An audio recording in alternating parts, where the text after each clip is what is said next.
Até onde uma pessoa pode ir em busca da verdadeira felicidade?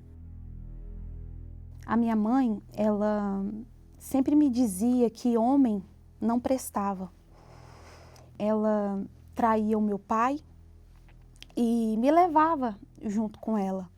Eu vi ela ali beijando outros homens, e isso bem nova. Foi quando eu comecei a namorar, comecei já desde de nova a beber, a usar droga. Tive vários relacionamentos, né?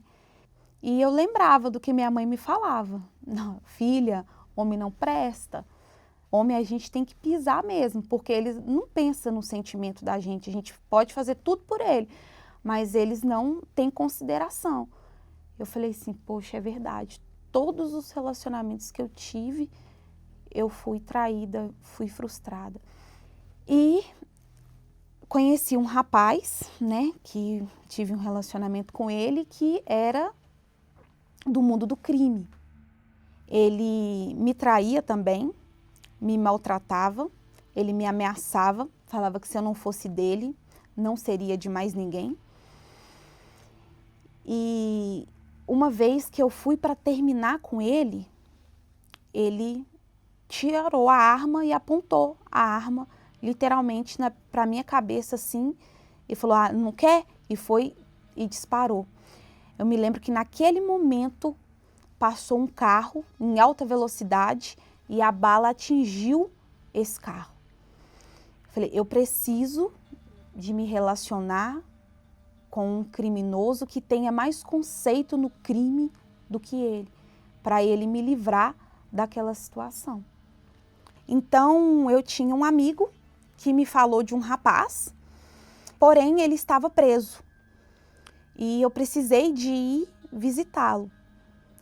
Então, eu, naquele desespero todo, naquela aflição, né, das ameaças, eu pedi, praticamente implorei para aquele rapaz que eu já estava visitando na cadeia, para me livrar daquela situação a qual eu estava vivendo.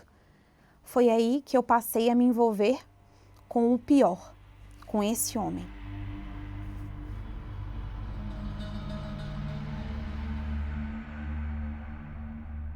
E se você fosse colocado frente a frente com o seu passado?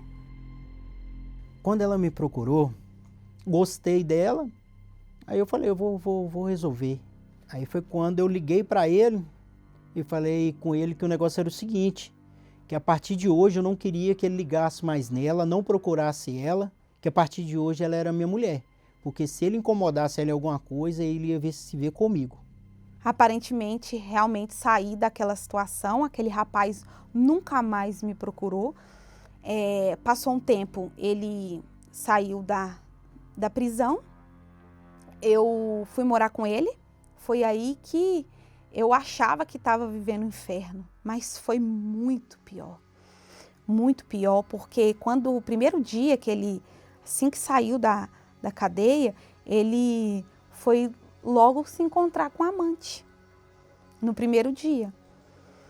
E a gente brigava muito, você saía, você não tinha hora para voltar para casa, você não me respeitava, você mexia com outras mulheres na rua, comigo. Mas foi você que procurou isso. Você quis vir atrás de um bandido maior para resolver o seu problema. Sim, mas você me prometeu que iria mudar, que eu era diferente. Se você foi capaz de mentir para mim até no nome, quem dirá as outras coisas? Qual nome que eu te falei? No início você falou comigo que chamava Diego, mas seu nome era Diego, você tinha documento falso com Ricardo, era vários outros nomes, né? Não te conhecia.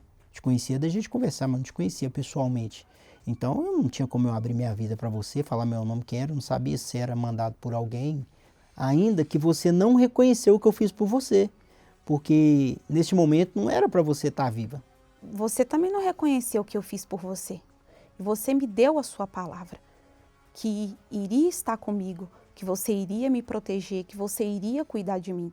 Mas não foi isso que você fez, você desonrou a sua palavra comigo. Foi um inferno esse relacionamento que eu vivia. Desencadeei uma depressão muito forte. A tristeza sempre se aprofundando mais. A minha alma gritava. Era uma dor insuportável que eu sentia. Eu já estava andando nas ruas fora de si. A ansiedade, a crise de ansiedade, depressão foi cada vez aumentando mais, ao ponto de eu me afundar ainda mais nas drogas. Eu parei de frente a um viaduto, inclusive em frente à Igreja Universal, querendo se jogar. As drogas já não faziam mais efeito, a bebida também já não fazia mais efeito. Eu já não aguentava mais tanto sofrimento. Eu cheguei até ele e falei, olha, para mim não dá mais. Como a gente estava numa época de epidemia e a gente estava ficando muito em casa, às vezes a gente brigava, ficava 3, 4, 5 dias dentro de casa sem conversar um com o outro. E ela grávida da minha filha, e pegava ela muito chorando, ela me mandava foto chorando. E eu estava ali naquele momento de loucura minha, de resolver nos trem, não me importava muito. Aí eu comecei a dar um pouco de atenção para ela. Ela veio me falando para a gente tentar de alguma forma e tudo. Aí eu perguntei para ela, mas de que forma? Eu sei de um lugar que pode nos ajudar. Eu já conhecia a Igreja Universal. Por mais que foi por um período bem curto, mas a palavra ficou dentro de mim. Foi aí que nós chegamos na Igreja Universal, numa quinta-feira, para assistir a palestra da Terapia do Amor. Foi assim, a reunião parece que foi feita ali só para nós. E a gente saiu ali daquela primeira reunião, pela primeira vez, conversando, algo que nunca aconteceu, porque era sempre briga. E o que poderia ter sido rápido na minha vida, não foi. Eu fiquei mais de um ano frequentando a terapia, frequentando a igreja com mágoa. Usava a terapia do amor para ficar mostrando para ele os erros dele. Lembro que eu participava da reunião, o tempo todo cutucava. Ó, tá vendo? Presta atenção lá, ó, lá, ó, tá vendo? E não conseguia ali identificar o meu erro. O que mais pegava era toda vez que você jogava na minha cara. Eu falava, pô Deus, eu já falei com ela que eu me arrependi e toda vez ela tem que ficar me lembrando, jogando negócio de traição na minha cara. E eu ali dentro da igreja, com vazio, com sofrimento, por conta que não tomava a decisão que era perdoá-lo. Eu lembro que eu não tinha dormido essa noite. Quando eu deitei, a televisão dormia ligada, né, no programa da Record. E eu ouvi ali o bispo falando da fogueira santa, da troca de espírito. Falei, poxa, troca de espírito é o que eu preciso. Por que não o seu rosto aqui? Por que não você sentar nessa cadeira aqui e dar o seu testemunho? O que é que te impede? O que é que te separa? É só uma atitude. Me lembro que eu até tirei aqui foto que o bispo falou. Pode tirar foto dessa cadeira aqui, ó. Que um dia você vai estar sentada contando o testemunho da sua vida. Foi quando eu tomei a decisão. Foi nessa fogueira santa. Foi aí que eu fui até ele e olhei dentro do olho e falei, meu amor, eu te perdoo. Eu te perdoo e eu espero que você possa também me perdoar por tudo. Na hora ali, aquele aperto que eu tinha, que era a mágoa, fez saiu e subi ao altar com esse intuito, a troca de espírito. E eu entendi que se eu não tivesse o Espírito Santo, eu iria ter prazo de validade. Eu me entreguei ali, 100%, vida por vida. Foi quando eu falei com Deus. Olha, meu Deus, eu já fiz de tudo, eu já entreguei, mas eu não estou falando aqui para convencer o Senhor de me batizar com o teu Espírito, porque eu não sou digna.